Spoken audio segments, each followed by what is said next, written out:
Good morning, everybody, and welcome to this episode of my Greek Orthodox Odyssey with Geron Nektarios. It's Thursday, but it's just not any Thursday. For Greek Orthodox, today is Holy Thursday, and we are in Holy Week.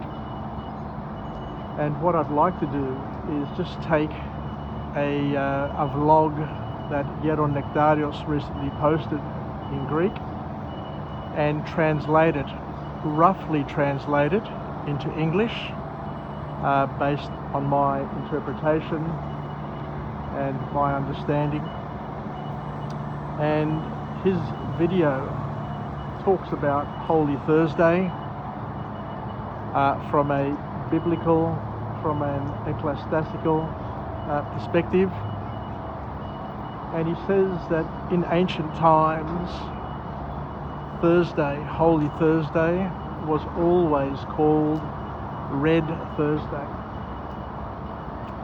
And what we'll do is we'll try and evaluate and learn why it was historically called Red Thursday and why Greek Orthodox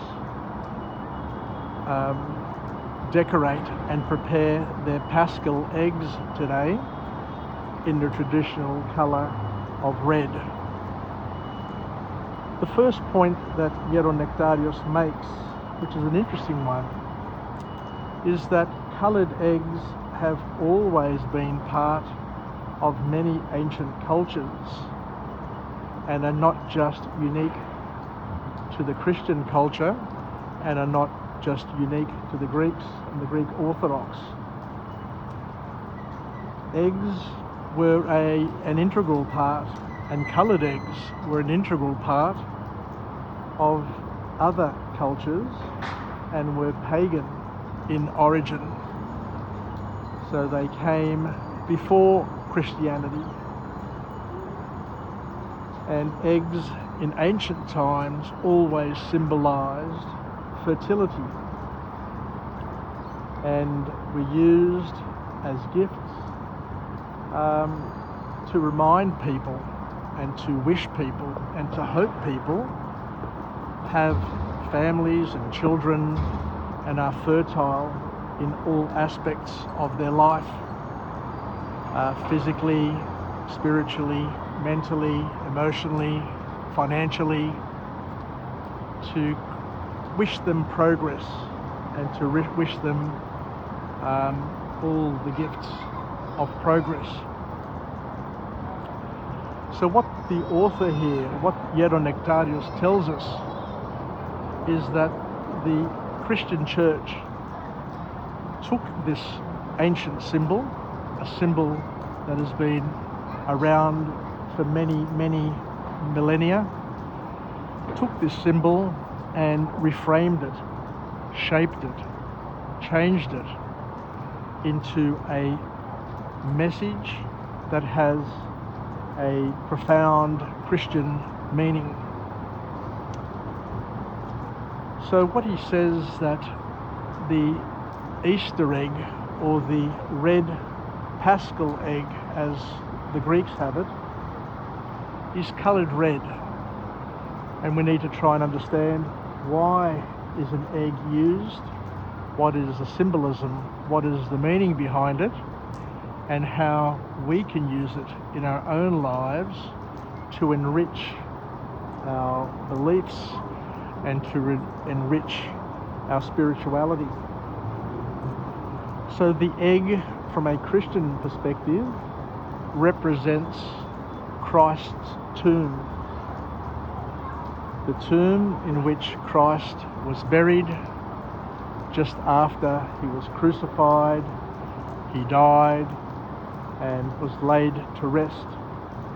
And a big lithos, a big stone, was rolled in front of the tomb to seal it, and guards were put, Roman guards, a legion of Roman guards were put to protect it, so that nobody would come to disturb the body of Jesus, and to ensure that no infringements were made on the tomb, because Jesus had himself proclaimed that in 3 days, on the third day, he would rise and be resurrected. So this egg shell represents the tomb. The red colour represents the blood of Christ. The blood that was shed in the lead up to the crucifixion and during the crucifixion, knowing that Jesus was hastily prosecuted, was beaten, was spat upon, his skin was ripped, and his blood was shed. And the red blood represents the blood of Jesus. The wine which becomes the blood of Jesus in the Eucharist. And the reason why it's done on Holy Thursday is that Jesus was betrayed by Judas in the early hours of Thursday with a kiss upon the lips. So it has been verified by the Church that in ancient times the Jews and many other cultures would kiss each other on the lips. Not an erotic kiss that you'd think that and be slandered by the thought of people, strangers, kissing on the lips, but it was a kiss of love, a kiss of peace, but from a non-sexual perspective. So Judas, on that morning just after the Last Supper, presented himself and kissed Jesus on the lips, and Jesus was arrested, was prosecuted, was hung upon the cross, died, was entombed, and resurrected on the third day. So just in terms of this egg, what the Greek Orthodox do with the egg at the resurrection service at midnight on Sunday morning is that they crack eggs with each other and say Christos Anesti, which is God is risen, and the response is Alithinos Anesti or Alithos Anesti, which says indeed he is risen, a proclamation. So what we are actually doing with this cracking of the red egg is that we are declaring, it's a declarative statement, saying that Jesus did indeed rise from the dead and his body resurrected. And just before the physical resurrection, where he presented himself to the apostles, to Mary Magdalene, and to the others who were there, and presented himself for the 40 days after his death and his resurrection, Jesus descends into Hades, into a place called Hades, which comes from a Greek word, and the Greek word Hades means adio, place of emptiness. And ever since the expulsion from paradise of Adam and Eve, all souls of people who perished, who died, went to Hades. The first being Abel, the brother of Cain, who was the son of Adam and Eve, who was murdered by his brother Cain. He was the first one to go into Hades. And what happens is that on Easter Saturday, Jesus descends into Hades to perform the first resurrection. And the first resurrection is where he goes and preaches to all of those who were entombed in Hades, and he preaches to them, and everybody within Hades is released. All the souls that had gone to Hades and were entombed, enclosed, enslaved within Hades are released, including Adam and Eve. And during that moment, there is a massive earthquake, an earthquake which shatters and annihilates the gates of Hades. And in the icon of the resurrection, what you will do is you will see the keys, the locks, everything shattered on the ground. And in some icons you will see the demons, Satan, and those who are within Hades being tied up and locked up, or tied up and their power is forever taken away from them. Because with Jesus' death, with Jesus' resurrection, Jesus conquers death through death, and the unsealed, the sealed is forever unsealed, and the unbreakable has become breakable.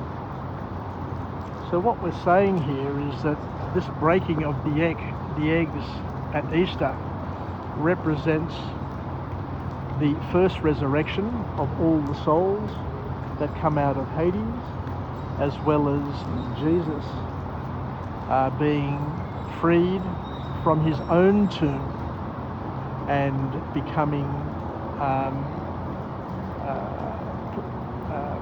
available to humankind in both body and soul, representing the resurrection.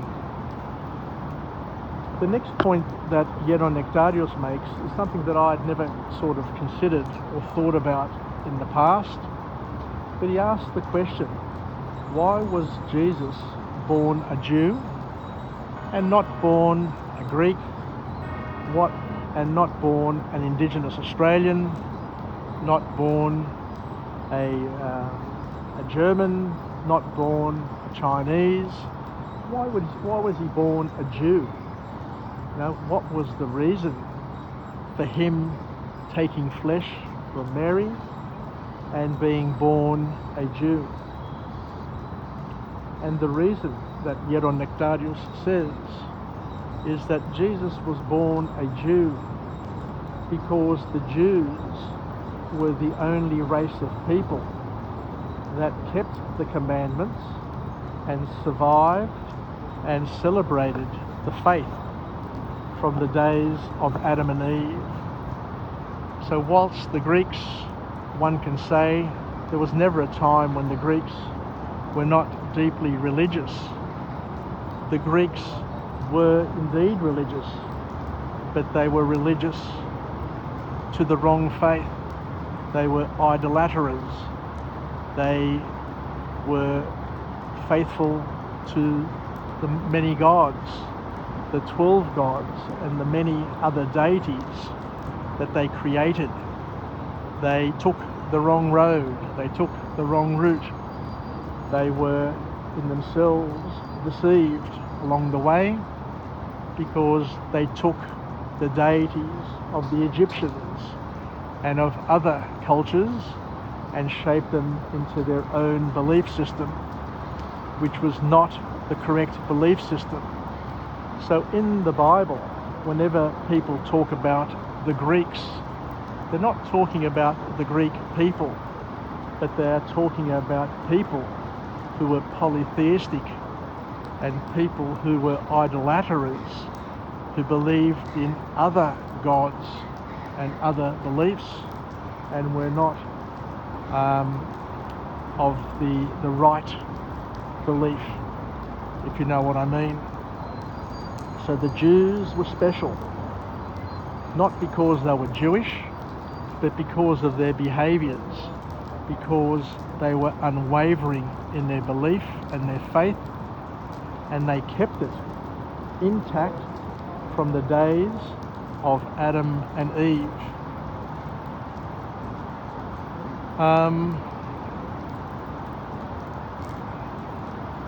So I guess that's it. So I don't have all that much more to add to it.